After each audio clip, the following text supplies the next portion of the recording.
and po, welcome back to my channel. So, kumusta naman kayo guys? Okay, so ayan guys, bago tayo mag-start sa ating reading, gusto ko lang kayo guys pasalamatan sa walang sawang pagsubaybay sa ating pong mga reading, sa ating mga love reading, and kung ikaw ay bago pa lang or naligaw ka sa ating channel, so ayan guys, mag-subscribe na po kayo. And i-click mo na rin yung ating notification bell para lagi kang updated sa ating mga bagong upload. Okay, so ayan guys, bago tayo mag-start, mag-cleanse muna tayo. Okay. So, ayan. Spirit guide, i-guide po natin lahat ng mga nanonood sa atin ngayon. Naalisin na lahat ng mga pinagdadaanan nila ngayon. Masasakit, masalimuot na mga pinagdaanan from the past. I-heal na natin sila, Spirit guide. Okay? And sa tulong din guys ni Universe, ayan, kailangan nyo guys mag-meditate, no? Kailangan nyo pa rin guys tulungan ng inyong sarili. Okay? Mag-meditate kayo para ma-overcome nyo na rin yan. Araw-araw nyo gawin guys. Hail, exhale. Sa matahimik na lugar, gawin nyo po ang meditation. Doon sa lugar na mas makakapag, may peace of mind or mas napifeel mo na nare-relax ka doon sa lugar na yon. Okay, so ayan guys. Ayan, lahat ng mga pinagdadaanan mo ngayon, galit, sakit, puot, aalisin na natin yan guys, okay? Okay, so ayan guys, ito yung energy mo, ito yung energy ng person mo, okay? Tignan natin guys, ano yung nararamdaman mo sa person mo ngayon? Ano ang nararamdaman mo sa person mo? Nararamdaman mo sa person mo? Nararamdaman mo sa person mo? Nararamdaman mo sa person mo? Okay, baliktad pa yung card. Ano ang nararamdaman mo ngayon sa person mo?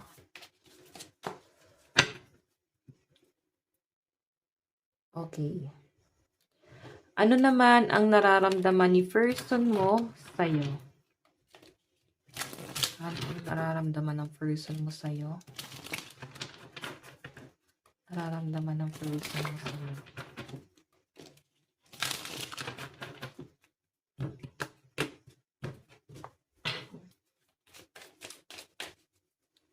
Okay.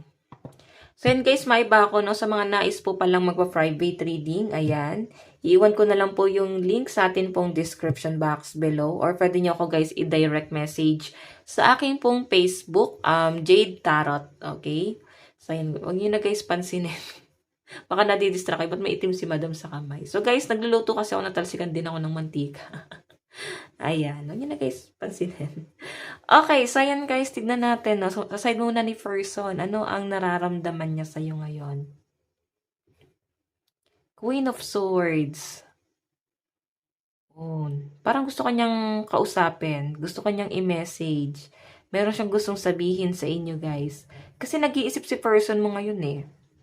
Okay? Kung makita mo, parang feeling niya, parang gusto kanyang yayain gumala. Parang bang summer na, kasi tumataglagas na ako. Okay? Iwasan muna natin yung mga stress. So, siguro guys, itong person na to, baka friend mo or katrabaho mo. Pwedeng doon kayo nagsimula. Or pwede naman guys na wala pa kayo guys label. Okay? Nag-explore. Pero, yan nga guys, siguro sa mga susunod na mga araw or hindi matatapos tong buwan na to ng March, pwedeng may date na mangyayari dito. Baka makikipag-date siya sa inyo. Kasi nagpaplano siya, para bang pinag-iisipan niya to. Tingnan natin guys, ano naman po ang tingin sa ni person. Wow, 6 of Cups, oh. Diba? May date. Alam nyo guys, tingnan mo yung kamay. Bata. Ito naman para bang mas older sa'yo. So, I think malaki ang tanda niya sa inyo. Or pwedeng ikaw, mas bata sa yung person mo. Malaki yung age gap nyo. So, yung tingin sa'yo ng person mo, para bang bata, na masyadong vulnerable, masyadong innocent, nakakatuwa and sobrang napaka-jolly mo lang. Okay? Kumbaga, sobrang go with the flow at saka, yun nga guys, napaka-innocent ng energy mo. Feeling niya guys, kaya kanya guys, parang mapasiya kahit sa maliit na bagay. So, pag ganyan ang energy mo guys, na para bang napaka-inosente, madali kang mamanipula niyan. Okay? Alam mo yon, minsan, may mga ginagawa siya sa inyo or sinasabi na mabilis kanya guys mapaniwala. Siguro, ganun ka na rin guys kakampante sa person mo, kaya naniniwala ka sa kanya. Okay, so tignan natin guys, ano naman po yung magiging action ni person dito sa relationship na to. Meron po tayong 3 of Cups. So, celebration, meron talaga guys. Maaring may date or pwedeng magkikita kayo sa reunion, sa gathering, or pwedeng may party-party, or pwedeng nakilala mo siya sa party, sa event, or pwedeng mahilig rin guys sa travel itong si person sa pinapakita sa akin. 3 of Cups. Okay? So, hayan. Titignan natin guys, ano naman po yung magiging outcome. Kasi, puro ano to guys, biyahe. Para bang excited yung person mo na makita ka or makasama ka. Yan, sarado ko libintana. Kasi, ang ingay ng mga aso doon sa kapitbahay.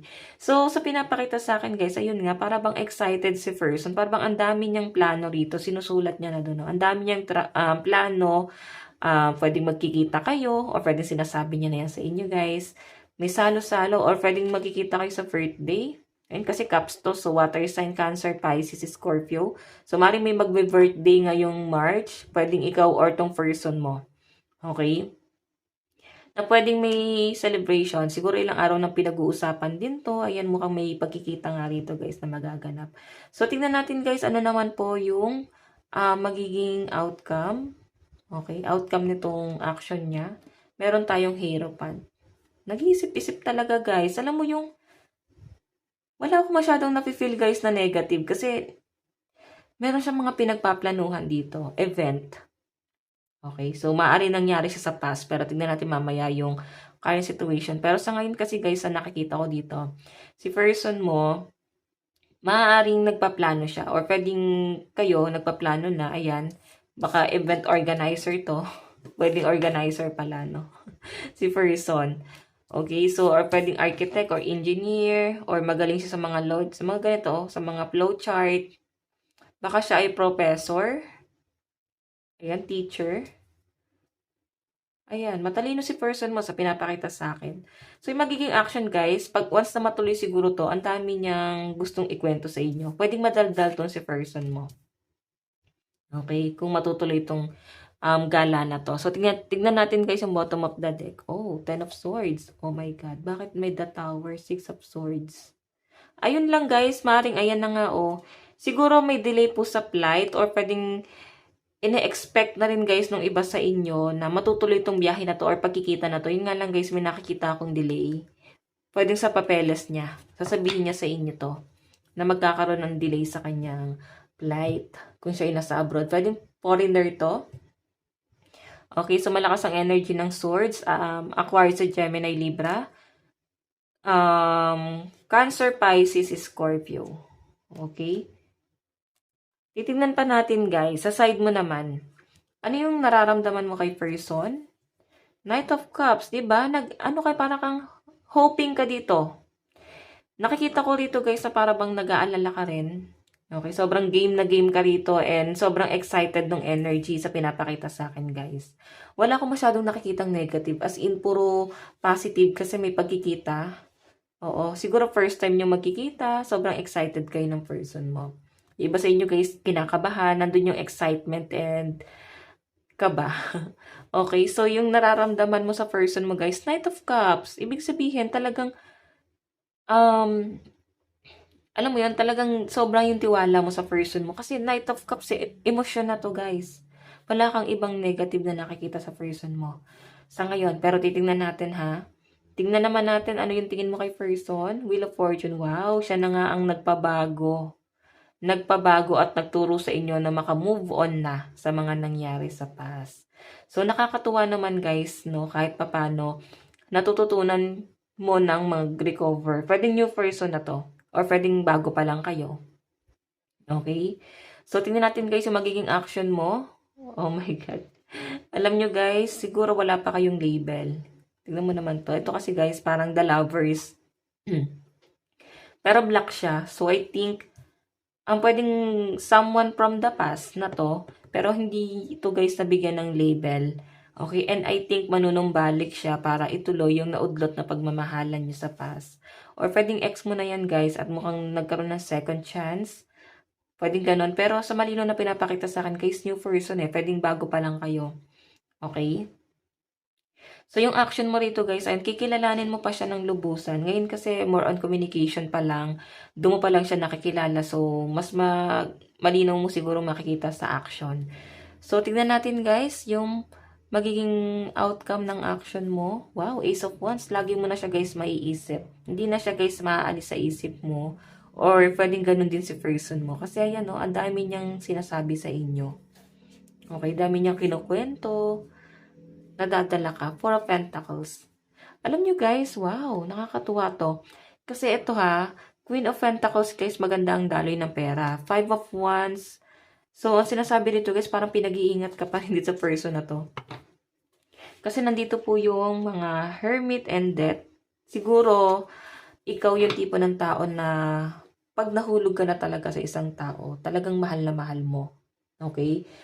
Para bang mauudlot or pati yung career mo ay hindi mo na masyadong mapagtutuunan ng pansin. Okay? O yung iba naman dito guys, pwedeng single na kayo. Pwedeng single na kayo, kaya nag-dark na to. Pwedeng wala kayong label, pwede nag-uusap lang kayo.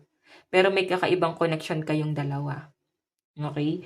So, sa side mo guys, malakas ang earth sign. Capricorn, Taurus, Virgo, Cancer, Pisces, Scorpio, and Aries, Leo, Sagittarius. Tingnan natin guys, saan napapatungo tong relationship na to. Saan napatungo? So, parang may wedding pa. Saan napatungo? Spirit guide. Okay. Saan na po patungo itong relationship na to, Spirit Guide? Saan na po patungo itong relationship na to?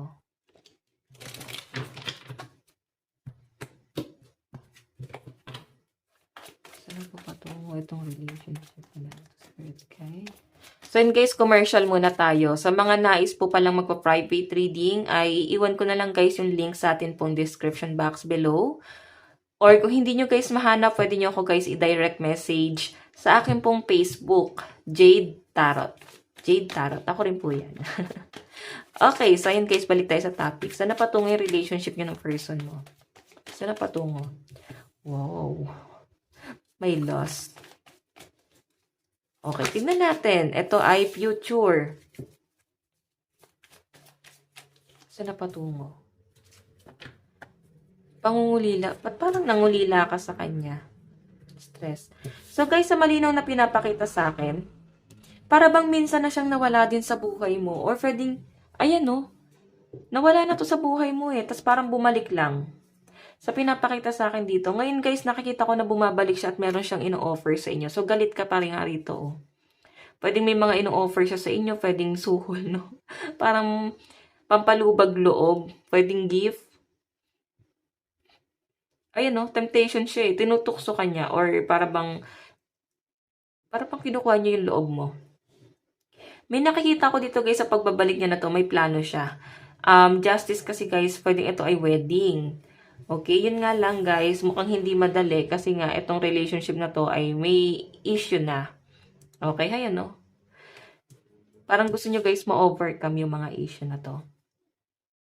Sa pinapakita rito. Kumbaga, parang kailangan nyo guys pag-usapan or isettle. Isettle nyo yung mga nangyari. Okay? Tingnan pa natin. Meron tayong bow. Meron tayong imagination. Diba? Ito, I think ito ay mapupunta guys sa higher commitment. Parang may, may schedule na. Kasi ito, para bang may kasana na po na magaganap dito. Okay? And adventure. So, may biyahe din kayo. Siguro parehas kayo guys mahilig mag-travel ni person. So, nag-i-imagine na rin kayo guys bumuo ng anak si pinapakita sa akin. So, siguro unahin nyo muna yung marriage nyo. And napakadami nyo guys plano. Alam nyo yun, parang nakakatuwa.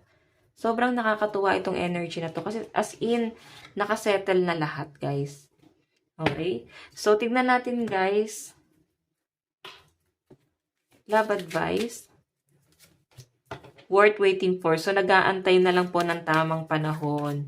or inaantay na lang, pwedeng ito guys, may engagement na nangyari. Okay, ayan o, children. So, I think yung iba sa inyo, gusto na rin guys magkaroon ng sariling anak. So, para bang pinagpaplanuhan pa rin to guys. Okay, so tignan natin, love advice. Love advice tuloy. Mensahe sa'yo ng person mo. Meron tayong I want to feel that way again. Oh my God. Diba? Gusto ka ulit niyang maramdaman. So, alam niyo guys, malinaw na pinaparamdam sa akin. Parang magkalayo kayo.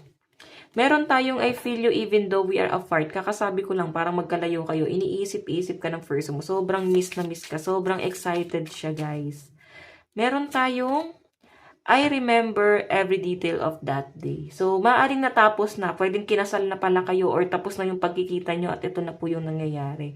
Para bang nandun na kayo sa next step. Kung tapos na yung kasal, maaaring nagpaplano naman guys bumuo ng anak or pwedeng inaayos ng person mo yung papers mo kasi baka pipetitioning ka niya. Okay. Meron po tayong I know I messed up everything. So, I think may mga pagkakamali nga siya from the past na willing siya guys na ayusin. Okay, parang babawi siya ngayon. So guys, ito lang po ang inyong love reading. Hanggang sa muli, God bless and love you all. Thank you!